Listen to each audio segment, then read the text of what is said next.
Ecuaciones para la estimación del índice de filtración glomerular se usan comúnmente para la clasificación, evolución y tratamiento de la insuficiencia renal crónica y últimamente para establecer también su diagnóstico. Son unas pruebas muy económicas y con alto grado de confiabilidad que las hace epidemiológicamente las más aplicables. Esta prueba considera valores en suero del marcador interno de creatinina y algunos de cistatina C. Para un paciente con daño renal es muy importante que llevemos a cabo nuestra valoración de enfermería. Las escalas que pueden ser utilizadas para la valoración del adulto con daño renal es el test de equilibrio peritoneal. Los principales diagnósticos de enfermería en un paciente con daño renal son múltiples, pero las etiquetas de riesgo renales y prioritarias en el paciente renal son los de exceso de volumen de líquidos, el riesgo de infección, el riesgo de confusión aguda, riesgo de desequilibrio hidroelectrolítico, riesgo de estreñimiento, deterioro de la integridad cutánea y disposición para mejorar la gestión de la propia salud. Las intervenciones de enfermería para el exceso de volumen de líquidos debemos tener con el paciente un manejo estricto de líquidos. También la terapia de diálisis peritoneal o la diálisis que el médico considere más apta para la situación de nuestro paciente.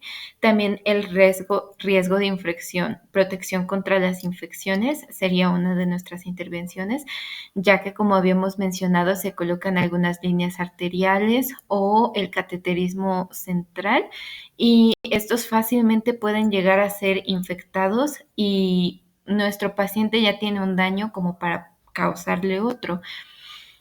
Debemos aplicar también en la etiqueta de riesgo de estreñimiento, debemos tener un manejo intestinal, o sea, un manejo de la nutrición.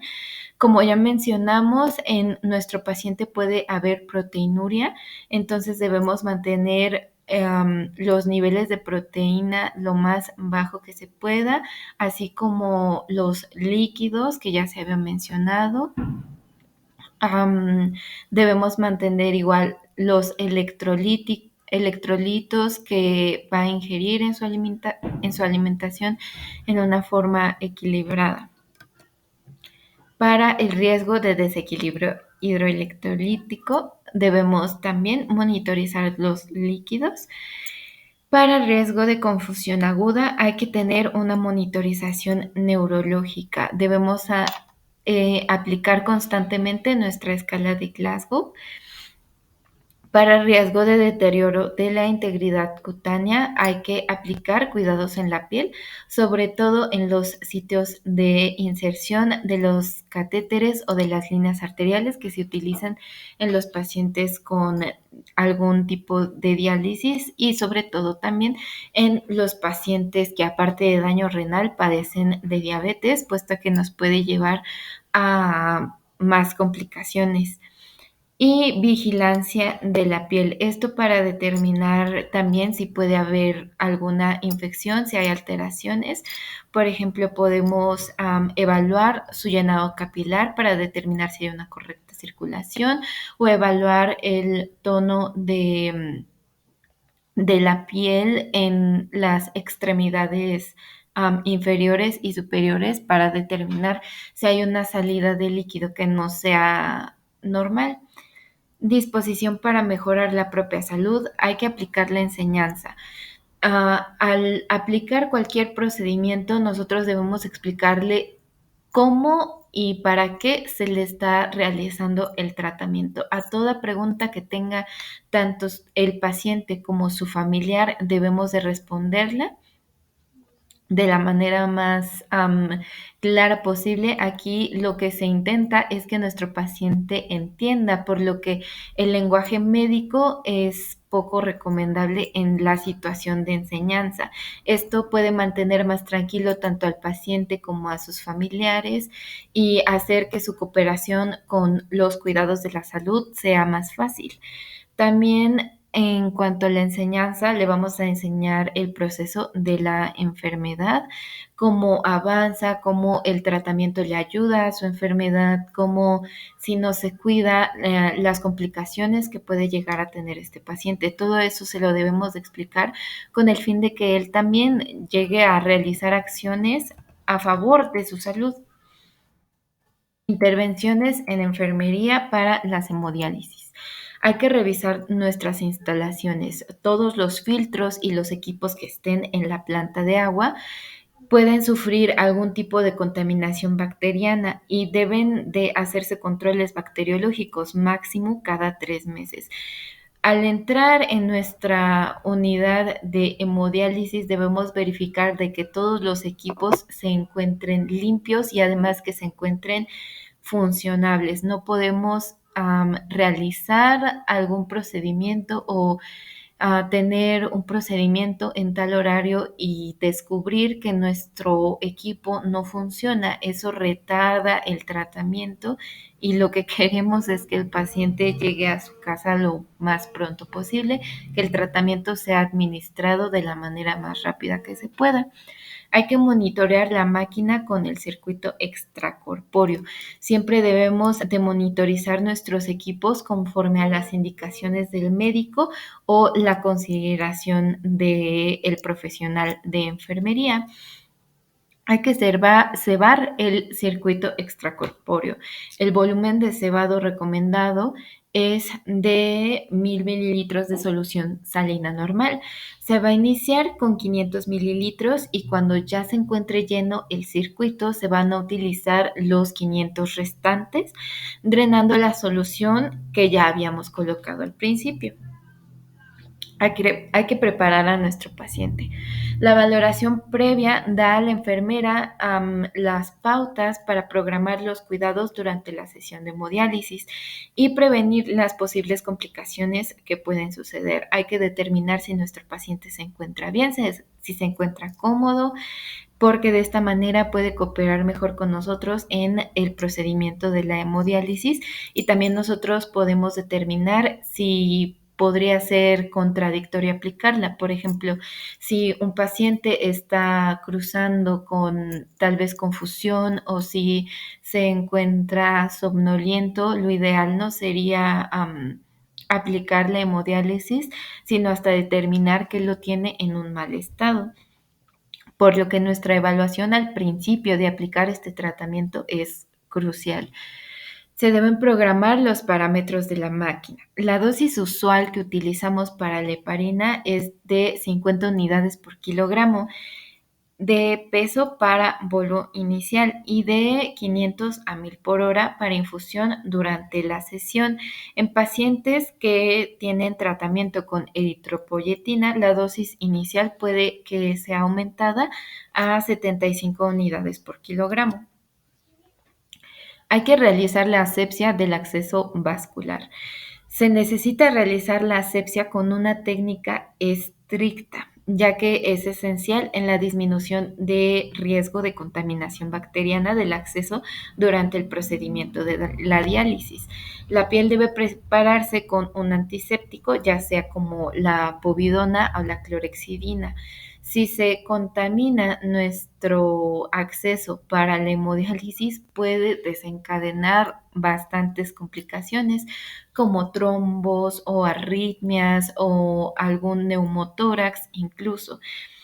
También si nosotros llegamos a identificar que se encuentra contaminada el área de inserción, ya no se puede realizar la hemodiálisis, lo que conlleva al retiro del catéter o de la línea arterial, del injerto, y se pospone también el tratamiento. Entonces, debemos ser muy cuidadosos en cómo nosotros manipulamos los catéteres o las líneas arteriales. Nuestra técnica de asepsia debe ser estricta. Se debe canular el acceso vascular. La correcta inserción de la aguja puede llevar al desarrollo de pseudoneurismas y de hematomas alrededor del acceso, que hace también que las infecciones sean pues más comunes y más fáciles de llevarse a cabo. Conectar el acceso vascular al circuito extracorpóreo. En el inicio de la hemodiálisis se debe aplicar un bajo flujo que va a prevenir la descompensación hemodinámica del paciente. Todo el proceso debe realizarse durante un cierto periodo de tiempo. No podemos decir tal vez que nosotros estamos ocupados y acelerar la hemodiálisis. Debemos tener nosotros también ubicados bien el tiempo en el que se va a realizar. Control de los parámetros de la máquina. Los parámetros del monitor que van a intervenir en la diálisis se deben controlar periódicamente, procurando que se mantengan constantes, ya que puede haber variaciones de algunos de los equipos que influyen directamente sobre la calidad de la diálisis que le estamos proporcionando al paciente. Controlar al paciente durante la sesión. Los cuidados de enfermería deben ser planificados individualmente para cada paciente. No podemos aplicar unos cuidados con un paciente y los mismos con el paciente que viene después de ese. Deben ser individualizados, ya que cada paciente es diferente y cada paciente acepta la hemodiálisis como su organismo lo manifiesta. Debemos valorar previamente su estado físico y la información que nos ofrece de él mismo y su familia, o sea, su historia clínica. Administración de medicamentos. Antes de la administración de cualquier medicamento, el profesional de enfermería debe conocer y estar segura de los efectos secundarios, de las contraindicaciones, de las interacciones que cualquiera de estos medicamentos tengan con la hemodiálisis y las condiciones de vigencia del medicamento para que evitemos en lo mayor posible las complicaciones del paciente. Verificar el cumplimiento del proceso dialítico. Hay que informar al paciente el procedimiento que se le va a realizar. Es clave para que nosotros tengamos su aprobación y su colaboración, y para obtener su aprobación en caso de requerir alguna medida extraordinaria en su tratamiento. Por ejemplo, hay algunas religiones en donde no se permite que hayan transfusiones de sangre, e inclusive nosotros podíamos preguntar si es que en su religión se puede realizar la hemodiálisis o lo ven como algo malo. Nosotros tenemos que valorar esos aspectos, por más pequeños que sean, para tener todo el consentimiento y la colaboración de nuestro paciente. Desconexión. El flujo de la bomba durante la desconexión debe de ser lento, así como al inicio que aplicamos los líquidos de manera lenta, también la desconexión de este procedimiento debe ser lento. Hablamos de unos 150 mililitros por minuto, para evitar que haya una sobrecarga vascular brusca y elevaciones de la tensión arterial. También, si se hace una desconexión rápida, podemos provocar cefaleas post-hemodiálisis. Además, estas también van a favorecer al barrido de la sangre con menor cantidad de solución salina. Valoración final del paciente. La hemodiálisis es un proceso en cierto modo agresivo para nuestro paciente y obviamente para su organismo. El paciente en tratamiento va a requerir la vigilancia permanente por parte de la enfermera, quien debe apoyarse en la valoración clínica del inicio, durante y al final de la sesión, para poder asegurar que el paciente va a abandonar la unidad de hemodiálisis sin alteraciones hemodinámicas que puedan causarle complicaciones.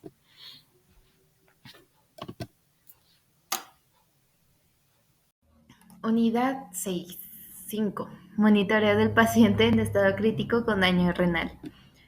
Mi índice consta de intervención de enfermería en la instalación, permanencia y retiro de los accesos vasculares, como son los catéter venoso central, las líneas arteriales, los accesos vasculares en tratamiento de sustitución renal.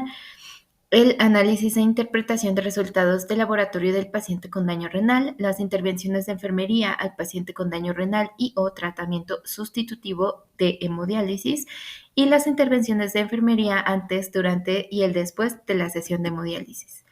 El catéter venoso central. Es una sonda larga y flexible que se coloca cerca de una gran vena cerca del corazón.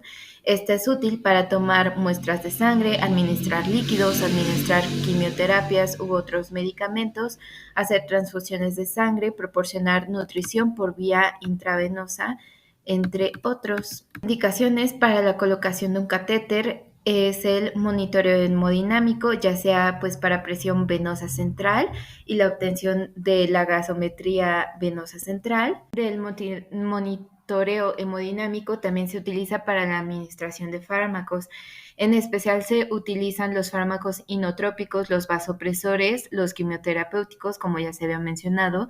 También es útil para la nutrición parenteral y para aquellos que tienen flebitis para poder administrar algunos antibióticos o potasio.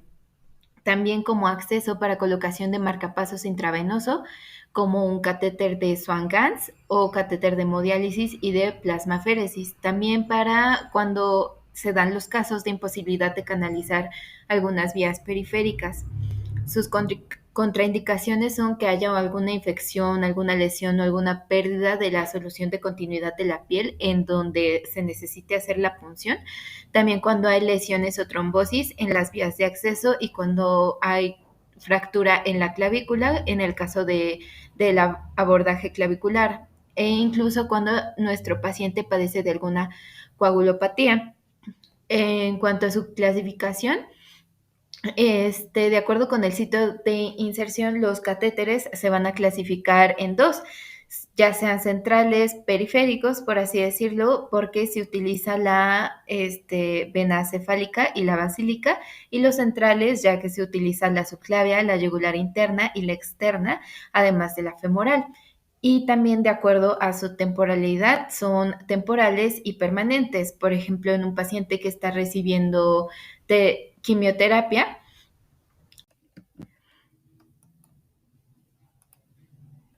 los cuidados de enfermería para el catéter venoso central durante la inserción, pues obviamente debemos, como en cualquier procedimiento, tener muy en cuenta nuestra higiene de manos y manipular lo mínimo indispensable el catéter. No debemos de andarlo trayendo de acá para allá, o sea, solo cuando lo vamos a utilizar, cuando sabemos que ya se va a realizar el procedimiento, pues hay que manipularlo lo menos posible. Hay que ponernos nuestros guantes estériles para cada manipulación, no podemos andar con guantes de exploración, y también debemos de tener en cuenta la posición adecuada y cómoda tanto del paciente como de nosotros. Si nosotros nos encontramos igual en una posición que no es la idónea, que no es donde nosotros nos sentamos cómodos, pues obviamente puede que haya algunas repercusiones en la inserción, en el procedimiento que estamos realizando. Para el material vamos a requerir mascarilla facial y gorro quirúrgico, queramos o no. Este es un procedimiento que debe ser realizado de la manera más estéril posible.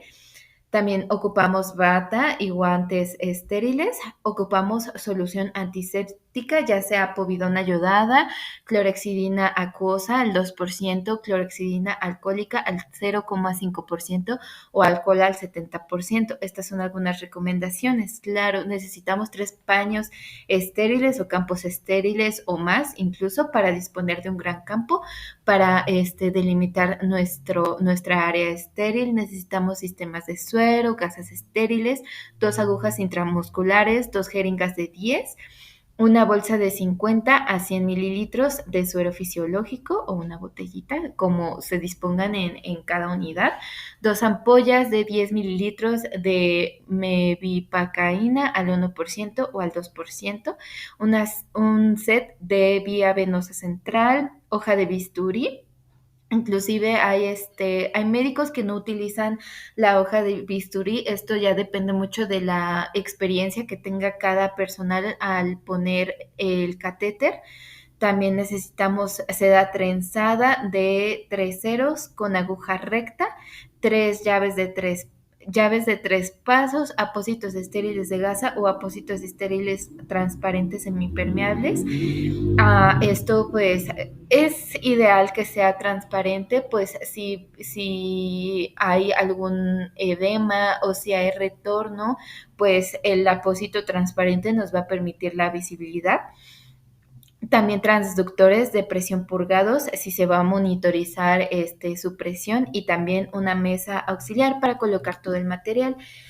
Para la ejecución, primeramente debemos, obviamente, informar al paciente el procedimiento que se le va a realizar, y no solo al paciente, también a su familiar, lo que le vamos a hacer, ya sea porque no pudimos canalizar una vía periférica que lo requiera, que necesitemos tomar algunas muestras, gasometrías, pues explicarle también todo el procedimiento y obviamente presentarnos con el paciente para que sepa pues quién está metiendo mano en su cuerpo.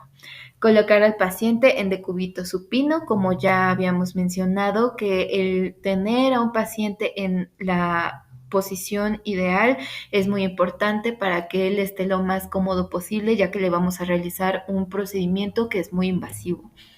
Vamos a lavarnos nuestras manos según las recomendaciones generales. No hay que rasurar, y si se precisa la retirada del vello hay que utilizar tijeras.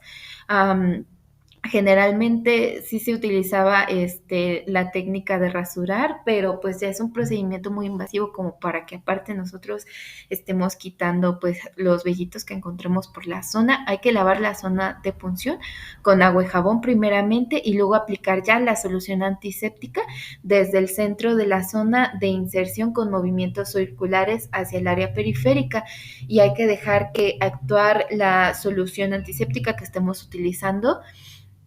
Esto igual con nuestros principios de asepsia, de lo distal a lo proximal, de lo más sucio a lo más limpio. Sí, sí era así, creo que no. De lo más limpio a lo más sucio. Proceder por parte del facultativo a la inserción del catéter, ya sea que lo vayamos a realizar nosotros como profesional de enfermería, que generalmente es el médico quien lo realiza, pero también se da que enfermería lo coloque. Fijar la vía y tapar con apósitos estériles de gasa o transparentes semipermeables. Anotar la fecha y hoja de inserción, hora de inserción en un lugar que sea visible. En algunos lugares también se considera que pongan en qué turno se colocó y el nombre del enfermero o del médico que lo haya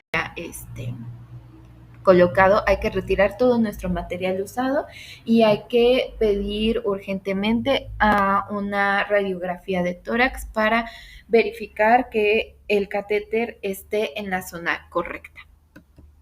Vigilancia. Hay que monitorizar la tensión arterial cada 2 horas durante las primeras 8 horas de inserción del catéter. Esto para pues detectar alguna complicación, ya que puede generar algunos trombos, incluso arritmias. Entonces hay que evitar todas esas cuestiones. Se debe tener un control de la zona de inserción por si es que existen hematomas. Si se presentan, hay que poner un apósito compresivo y hay que aplicar frío. Hay que vigilar frecuentemente la aparición de sangrado, elevar el cabecero de la cama si lo tolera el enfermo durante las primeras 6 horas. Vamos a administrar analgesia prescrita si lo precisa el paciente. Debemos hacer una cura estéril a las 24 horas y una revisión del estado y permeabilidad de las luces del catéter y heparinización con preparado comercial en monodosis. Cada luz se debe heparinizar con una jeringa distinta. Esto igual para evitar que se contamine. Mantenimiento del catéter venoso central. Para evitar las complicaciones como la irritación local, el deterioro, el reflujo a través del punto de punción y transmisión de infecciones, debemos de realizar una limpieza periódica. Necesitamos nuestra mesa auxiliar, paños estériles, gasas estériles, una solución antiséptica. Podemos utilizar la povidona yodada, clorexidina acuosa al 2% o la clorexidina alcohólica al 0.5% o alcohol al 70%. Se requieren también de apósitos estériles, transparentes, semipermeables o de gasa. Esto en caso de que nuestro apósito ya necesite cambios. Solución heparínica según el preparado comercial y nuestra bolsa y contenedor de residuos. Cuidados del punto de inserción y cambio de apósito. Vamos a retirar el apósito con máximo cuidado. Obviamente antes nos hicimos nuestro lavado de manos y nos colocamos nuestros guantes, de preferencia estériles. Ya después de retirar el apósito vamos a cambiar nuestros guantes. Normalmente podemos hacernos nuestro lavado de manos y calzarnos 2 guantes. Esto con el propósito de ya no volvernos a calzar otros guantes, sino simplemente quitarnos los primeros guantes que teníamos y ya tenemos nuestros guantes puestos. Limpiar con suero salino, empezando en el punto de inserción del catéter de forma circular, así como lo hicimos al principio de la inserción del catéter. Y a continuación se procede a limpiar con el antiséptico de la misma manera. Hay que observar el punto de punción cada 24 horas. Usar un apósito estéril de gasa o apósito transparente semipermeable, que es preferible el apósito transparente. Cambiar los apósitos siempre que estén mojados, sucios o despegados. Hay que poner la fecha de los cambios en un lugar que sea visible, así como el nombre del profesional que los cambió. Vamos a inmovilizar de nuevo el catéter en caso de que haya necesidad de cambiarlo, ya sea que esté contaminado, que haya retorno. No hay que mojar el catéter, en la limpieza debemos ser muy meticulosos, para evitar que tengamos alguna contaminación en el catéter y no aplicar ninguna pomada antibiótica en el punto de inserción del catéter. Para la retirada de catéter necesitamos guantes estériles y un bisturí, solución salina y solución antiséptica, gasas estériles y nuestro apósito semiadhesivo, de preferencia transparente. Para la ejecución hay que informar al paciente, hay que cerrar las infusiones, las llaves de 3 pasos y las luces del catéter. Nos vamos a realizar nuestra higiene de manos según las recomendaciones generales. Nos vamos a colocar nuestros guantes estériles. Hay que retirar los puntos de sutura. Retirar el catéter lentamente para evitar la rotura y si existiese resistencia, avisar al médico. También se retira el catéter lentamente, pero no tan lento porque también podemos generar arritmias. Ejercer presión con una gasa en el punto de inserción hasta que el punto deje de sangrar, que es aproximadamente en 5 minutos. Hay que comprobar que el catéter está íntegro, que no se quedó ninguna parte en el paciente.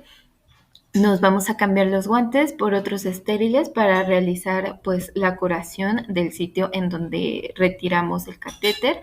Vamos a limpiar la zona y vamos a aplicar la solución antiséptica. Hay que colocar el apósito semioclusivo y observar la herida cada 24 horas, registrando en los documentos de enfermería cuando se retiró el catéter, el seguimiento diario de cura y si llegó a existir algún aumento en la temperatura de nuestro paciente. El cultivo del catéter solo se va a hacer cuando se sospeche si hay algún tipo de infección. Las líneas arteriales. Una línea arterial es un tubo de plástico o, como mayormente se le conoce, catéter, que es corto, suave y es blando. Se coloca directamente en una arteria. La línea arterial está conectada a un tubo grueso, que a su vez este tubo va a estar conectado a lo que se conoce como bomba de difusión y a un monitor.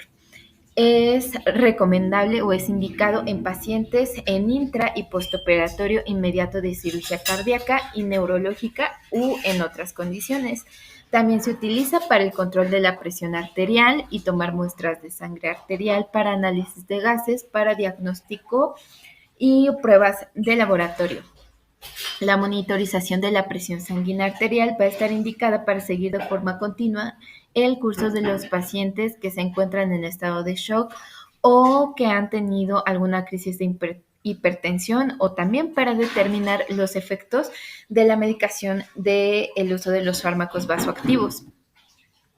Antes de instalar una línea arterial, vamos a revisar el tubo y el transductor para asegurarnos de que no haya problemas técnicos o burbujas en el aire, pues principalmente para comprobar que están listos para aplicarlos.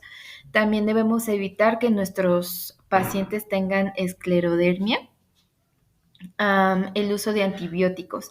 La terapia antimicrobiana se está dando en el momento de la inserción del catéter. Hay que utilizar una barrera estéril.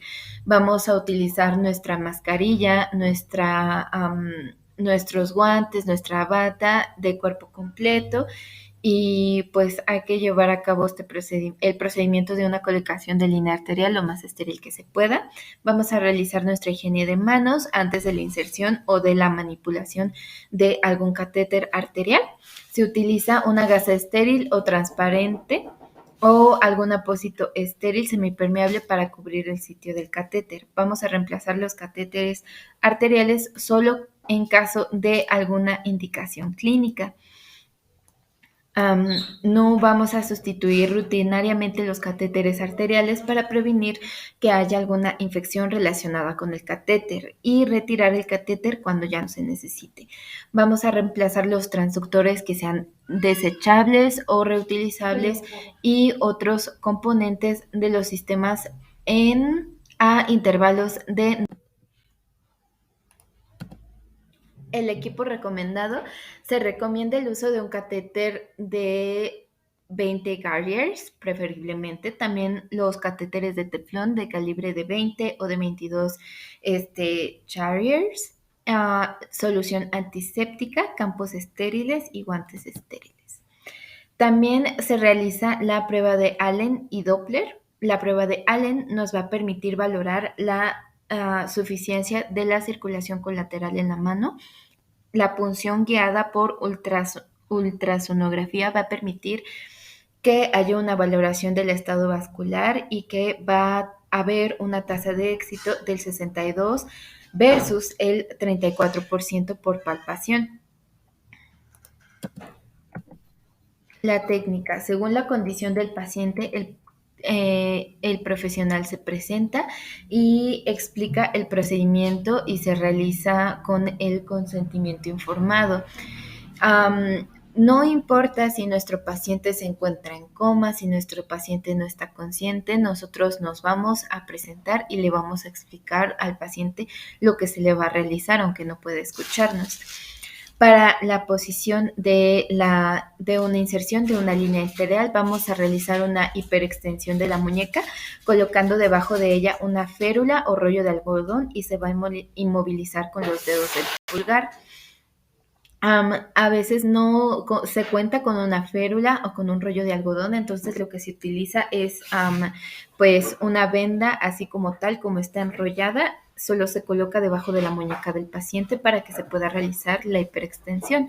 Vamos a localizar el pulso del conducto radial. Hay que verificar la punción arterial.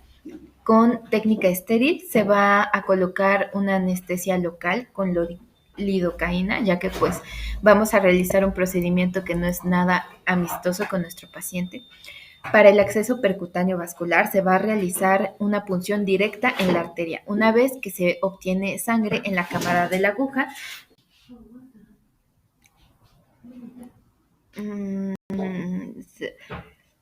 se avanza con una angulación de 30 grados, seguido de la colocación de una guía en el interior de la aguja. Luego, esta se extrae dejando únicamente la guía dentro de la arteria, lo que va a facilitar que haya pues la correcta introducción del catéter. Se verifica el flujo adecuado también. Se va a cubrir y se va a inmovilizar el catéter. Se recomienda el uso de un apósito transparente hipoalergénico para hacer seguimiento al sitio de inserción. Se conecta al sistema de infusión y de transducción de presión. Se va a calibrar el transductor con el monitor y se verifica la onda de presión arterial. Se deja cómodo a nuestro paciente lo más posible después de esta técnica tan invasiva y vamos a realizar nuestros registros en nuestras hojas de enfermería. En cuanto a los cuidados de enfermería, es recomendable realizar evaluación continua del sitio de inserción del catéter y el estado clínico del paciente, ya que son factores inertes al equipo de enfermería. Accesos vasculares. Es una condición para que los pacientes con enfermedad renal crónica sean tratados mediante la hemodiálisis. Cuando nuestros riñones ya no son capaces de limpiar la sangre, es necesaria la diálisis, a no ser que se prefiera un trasplante y no es muy recomendable. En la hemodiálisis, la sangre de una arteria del brazo va a pasar por un tubo delgado de plástico a un aparato al que se le llama dializador. Este dializador va a filtrar la sangre. El dializador actúa como un riñón artificial o como un riñón extracorpóreo para retirar de la sangre los excesos de agua y los productos de desecho que el riñón ya no puede filtrar. Antes de iniciar el procedimiento de la hemodiálisis, se debe extraer de una manera menos invasiva sangre y volver a introducirla. Es necesario realizar una intervención quirúrgica para realizar un acceso vascular. Los tipos de acceso. Existen tres, los que son, es también la línea arterial y una fístula. Esta se crea uniendo una arteria y una vena debajo de la piel del brazo. Cuando se une la arteria y la vena, la presión dentro de la vena va a aumentar, lo que fortalece las paredes de la vena. La vena fortalecida está entonces en condiciones de recibir las agujas empleadas en la terapia de hemodiálisis. Y también está el injerto, que se crea uniendo una arteria y una vena del brazo con un tubo de plástico. El tubo de plástico se coloca a manera de formar un puente en forma de U debajo de la piel para que se pueda unir la arteria radial con una vena cerca del codo. El injerto, pues como ya se mencionó, la arteria preferida en este procedimiento es la radial y pues como se mencionó igual anteriormente, todos son procesos quirúrgicos, no son procesos que podamos realizar en la unidad del paciente.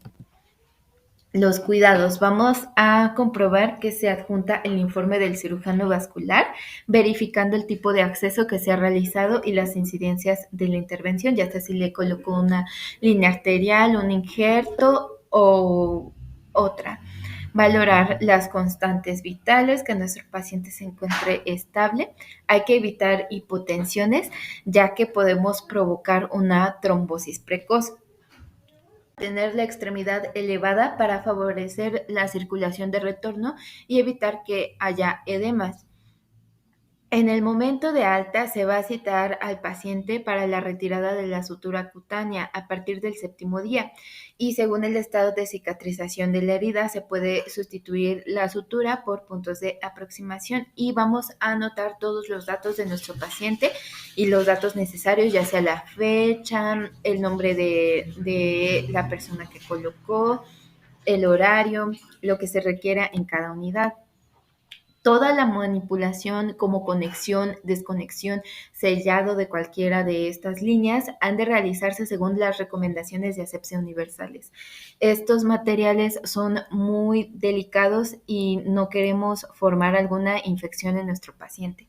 Los accesos vasculares para hemodiálisis únicamente deben utilizarse para realizar las sesiones de hemodiálisis y ser manipulados por el personal adecuadamente entrenado. No podemos dejar que los familiares anden cruzando por estos tipos de accesos. Se ha de observar el estado de orificio de salida y valorar presencia de signos y síntomas de infección, ya sea que haya inflamación o rubicundez.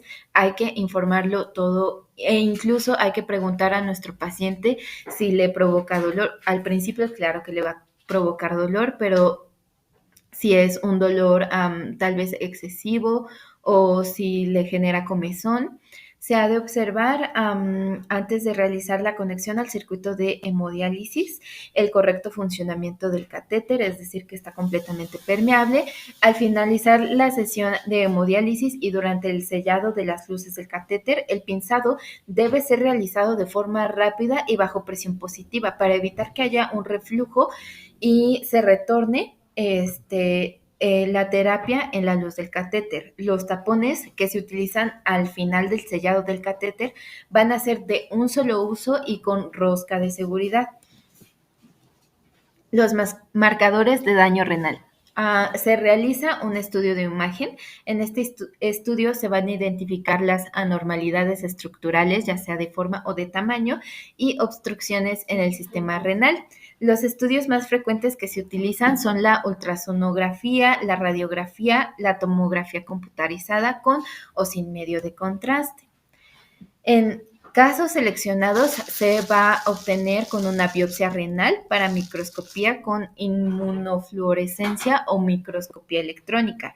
La tinción con hematoxina eosina, entre otras, va a proporcionar resultados sugerentes de diversas alteraciones. Sin embargo, cuando utilizamos la inmunotinción, es útil para determinar los antígenos expresados por diversas infecciones virales, incluso para identificar a los pacientes con rechazo de trasplante mediado por anticuerpos. La inmunotensión es capaz de diferenciar una neoplasia benigna de una maligna. El examen de orina. La concentración de albúmina en orina va a ser un indicador temprano del daño renal en nuestros pacientes. La proteinuria también aparece en sujetos con afección renal por hipertensión, por diabetes mellitus y eventos isquémicos cardiovasculares. Todo esto, si hay una concentración elevada de albúmina en orina, ya sabemos que es un paciente con daño renal y también si se encuentra que hay proteinuria en la orina. Resultados de un examen de orina. La proteinuria persistente de orina en 24 horas con concentración de más de 150 miligramos en un periodo de 24 horas. También cuando hay microalbuminuria, que es mayor a 300 miligramos sobre gramo detectado en tiras reactivas o también conocidas como dipstick, y microalbuminuria igual a 30 o 300 miligramos sobre gramo en orina en un periodo de 24 horas. El índice de proteína creatinina en una sola muestra de orina en horas determinadas. Su índice normal va a ser de más o menos 0.20 miligramos sobre miligramo aproximadamente, y su correlación con la prueba de proteína en orina de 24 horas es de 0.83 para 250 miligramos en 24 horas.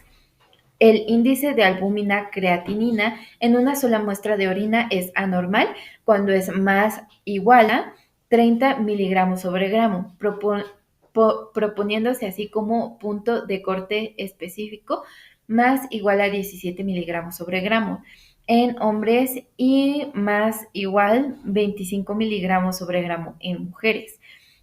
La proteinuria estimada mediante tiras reactivas o dipstick es de más o menos 2 con 56 a 80% de sensibilidad y 67 a 92% de especificidad para proteinuria de más o menos 500 miligramos en 24 horas. El análisis de suero sanguíneo. Podemos encontrar la creatinina, que es un compuesto formado por la degradación del ácido orgánico nitrogenado. Creatina que produce energía mediante la generación de adenosintrifosfato.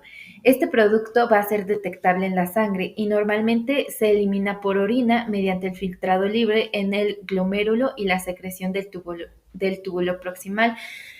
Como normalmente se filtra por los glomérulos y si encontramos creatinina en nuestro análisis de suero sanguíneo, esto quiere decir que nuestro glomérulo no está funcionando de manera correcta. La determinación de la creatinina sérica es un estudio de elección para que nosotros podamos evaluar la función de los riñones de nuestro paciente, cuyo aumento en su concentración va a indicar las deficiencias de filtración.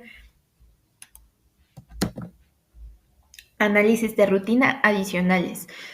Se utiliza también la concentración elevada de nitrógeno úrico en sangre, puede ser de 100 miligramos sobre decilitro, este va a expresar, también se puede expresar en enfermedades no renales, como ya la vimos, como es la hipertensión o en caso de enfermedad o diabetes, pero también indica daño renal severo.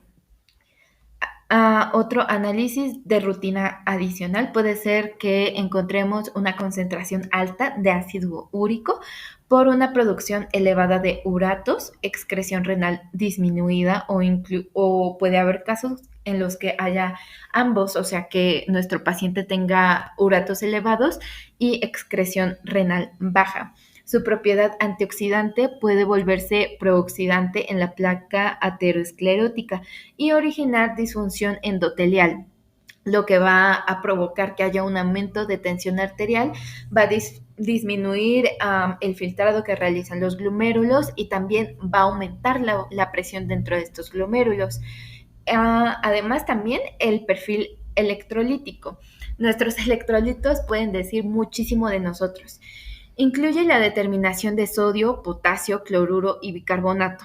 La concentración elevada de potasio va a indicar que hay una disminución en la secreción del túbulo distal y la hipercalemia es una complicación de la insuficiencia renal que requiere un tratamiento, desgraciadamente, de por vida, pero debemos agradecer que existe un tratamiento. Índice de filtración glomerular. Se puede realizar de tres formas. Se hace un cálculo de la depuración de los marcadores endógenos. Este se aplica mediante la recolección de orina en 24 horas y la aplicación de alguna de las siguientes ecuaciones.